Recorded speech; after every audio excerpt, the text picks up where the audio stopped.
What is everyone? This is Starmo 718. This is gonna be my thoughts, reviews on Netflix's Ragnarok. It's based off the manga by the same name, obviously, by Shinya Uemura. Excuse me if I butcher your name, sir. This is a 12 episode anime, pretty much gods of all cultures from Hindu, Christianity, Greek, Roman, you name it, decided that there's no chance in hell for humans to move forward, that we're pretty much just a waste of time. And they all pretty much took a vote to destroy humanity. Until one of Valkyries, Brunhild, I believe she is the first sister of 13, she decided to challenge the gods to a tournament. Humans versus gods, because she feels like this: if you guys are so omnipotent and powerful, fight the humans one on one and let them decide their own fate. So pretty much 13 gods versus 13 of our greatest humans of all time. Right. I'm gonna do the pros and cons of this. I'm gonna try to keep the video kind of short. My pros for this: design. Character design is phenomenal. I love the character designs for this. The colors, the looks, everything from the look of Thor to the look of Lubu, Loki's look. Let me see. Odin. I wasn't a big fan of Odin's look because Odin to me kind of looked because like the Odin that I know have that war vet armor old man look, like he was ready for battle. This one was like a somber, like relaxed preacher type. He was wearing like a black robe. He didn't seem like that Odin that we're used to.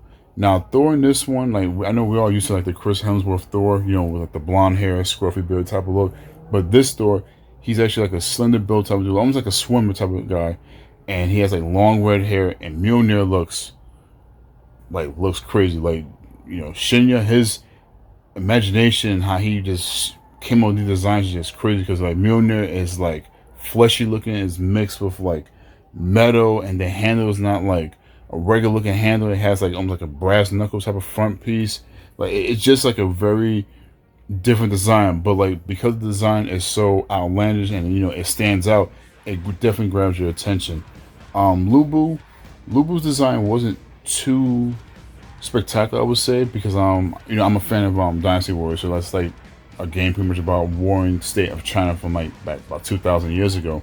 And usually Lubu have like a straight stoic face, and usually have like black demonic looking armor.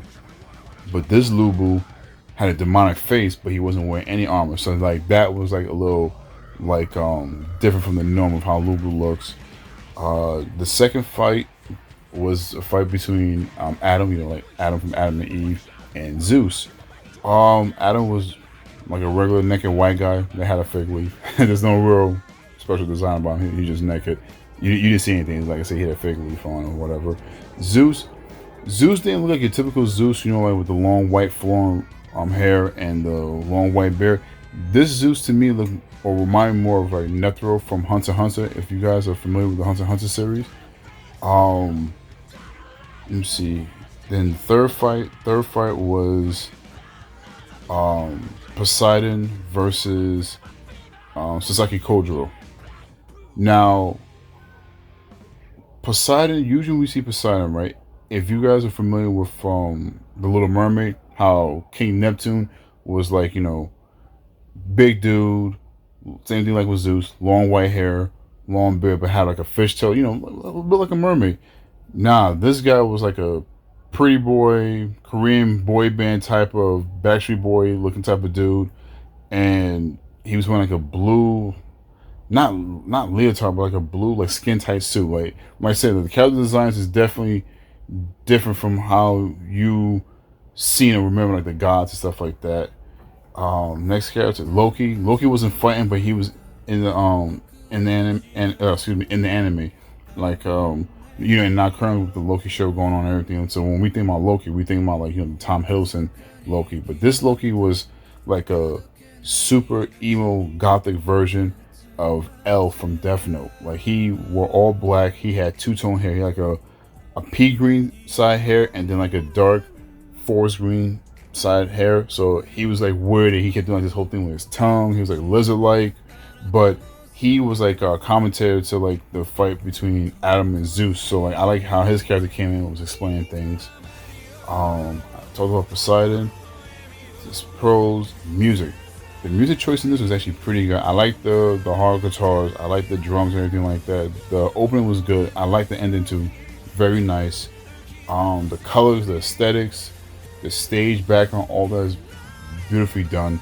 The voice actors did a phenomenal job. The way they portray the emotions of the main characters fighting, the side characters, even like people in the audience, the way they was talking, and everything like they actually portrayed the emotion of the story. So I thought that was good. Now for the cons, I figured with this being produced by Netflix, they would put like a little bit more money into it. I had a problem with um the first problem that I noticed was the fight between Zeus and Adam, where Zeus was doing his meteor attack, and they had like a lot of standstill cells where he just standing there, and you just see like a bunch of fishes flying around him.